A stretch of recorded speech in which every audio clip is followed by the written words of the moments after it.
Beleza? Tudo na paz? Então hoje nós estamos aqui para falar sobre 7 avivalistas que mudaram a história da igreja. Bom, então a gente vai falar do 7º até o primeiro. E o primeiro, para mim, na minha opinião, é um dos mais influentes, que teve mais influência, né, na mudança da história da igreja. Então, o primeiro deles é um cara chamado Jonathan Edwards.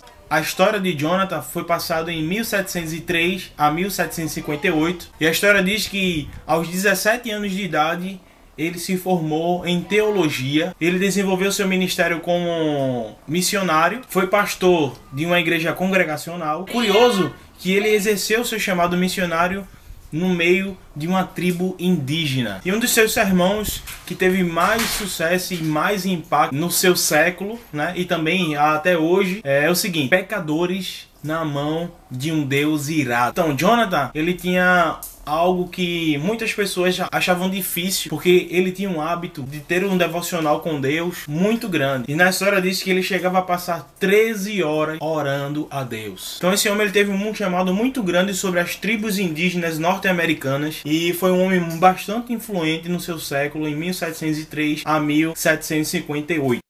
Bom, o 6º avivalista é um cara bastante conhecido também, chamado John Wesley. Então a história de John Wesley foi no século 1728. Então seu estilo de pregação ele influenciou profundamente o cristianismo inglês. E até hoje, não é uma curiosidade, até hoje existem algumas igrejas wesleyanas que foram baseadas na história deste homem. Então John Wesley, no ano de 1703, teve uma grande influência porque as pessoas ficavam admiradas com a forma que aquele homem ele pregava os seus sermões e preparava os seus sermões. E através dos seus sermões, ele conseguiu impactar muitas vidas naquela época. Então a história fala que chegou uma época da história de John Wesley que ele se dedicou tanto ao Senhor que quando ele ministrava, as pessoas ouviam o sermão dele, gritavam e se desesperavam para pedir perdão a Deus, para que Deus viesse perdoá-las.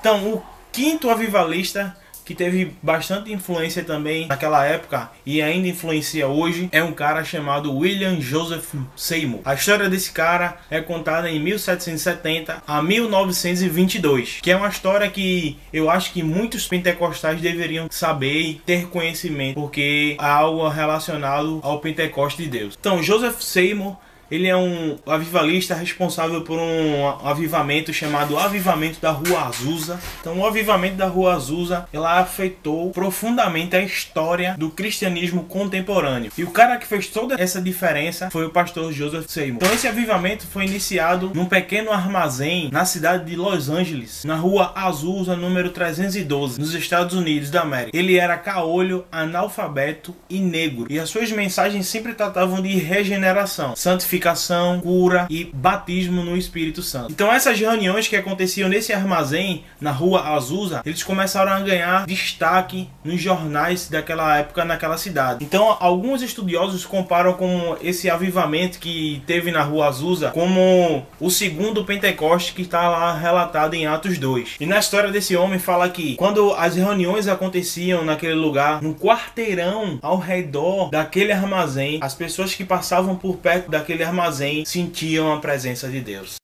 4º avivalista que eu queria falar para vocês, que teve bastante influência também na história da igreja, foi o irmão desse cara que a gente falou agora há pouco, John Wesley, que foi o Charles Wesley. Charles Wesley, com o diferencial dos outros que nós falamos agora, ele não tinha uma boa palavra, ele não tinha um bom sermão, mas o que ele tinha era um bom louvor. Em todas as cruzadas que aconteciam com John Wesley, Charles Wesley, seu irmão, estava com ele. E nessas ocasiões, ele louvava ao Senhor. E a história diz que ele fez mais de 6.000 hinos. E quando ele louvava ao Senhor, um desses hinos, o fogo caía naquele lugar. Todas as vezes que Charles Wesley, ele sempre louvava antes do seu irmão pregar, então ele preparava o ambiente para que John Wesley viesse com seus sermões e completasse aquilo que ele começou.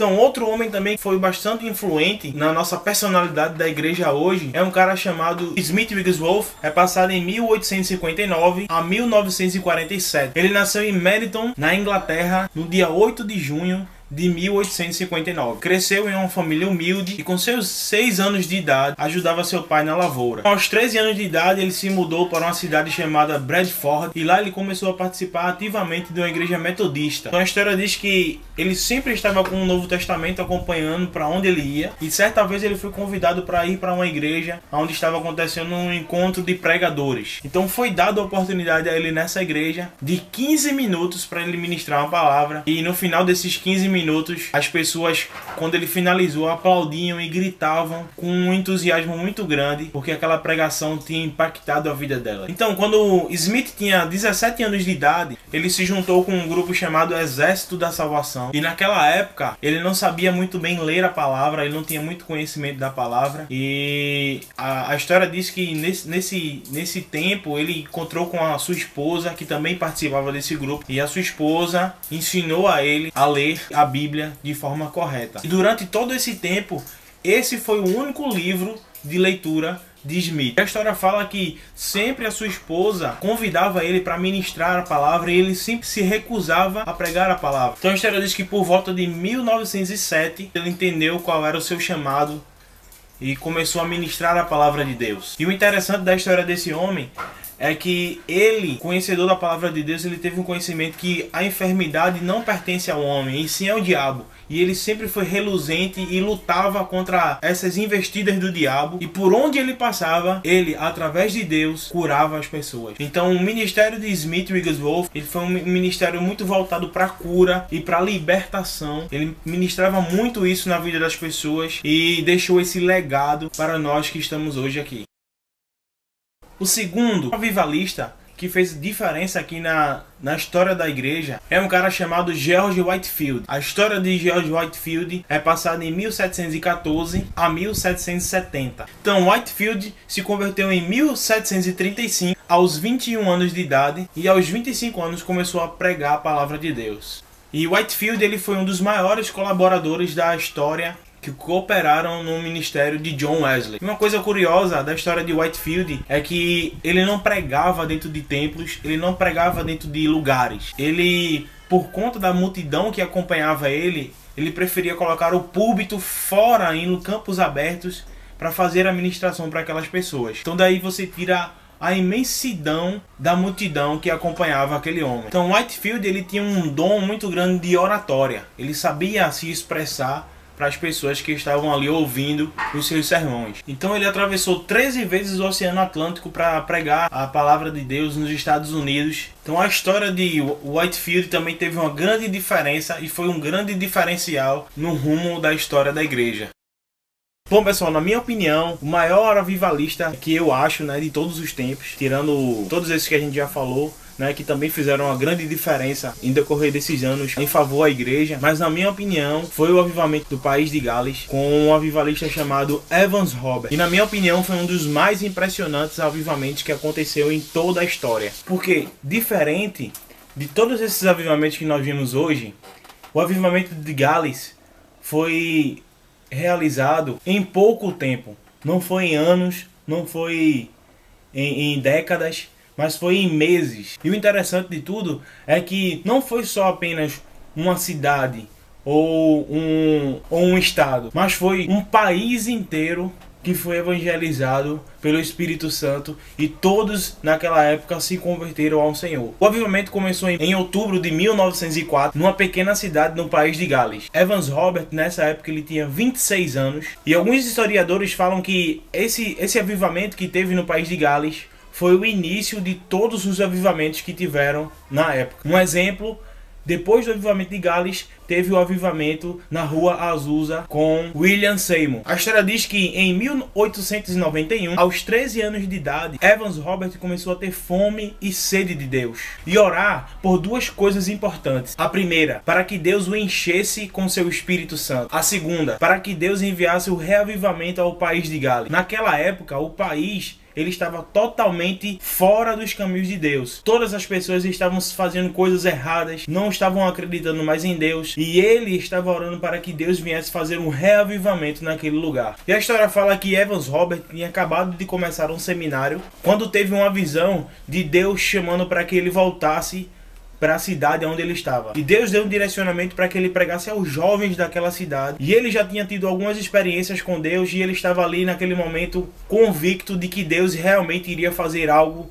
pelaquela cidade. A história fala que em 1904, numa noite de domingo, no dia 30 de outubro, Evans Robert ele teve uma visão de Deus. E nessa visão, ele viu seus colegas daquela cidade chamando ele para voltar. Então aí ele entendeu que era o momento e a hora de ele voltar para aquela cidade. Então quando o Evans Robert ele chega na cidade da sua infância, onde ele morava, ele começa a reunir os seus amigos, os jovens que ele conhecia naquela cidade, e começa a passar a visão daquilo que Deus colocou na sua vida. E ensinou aqueles jovens uma forma bem simples de se orar.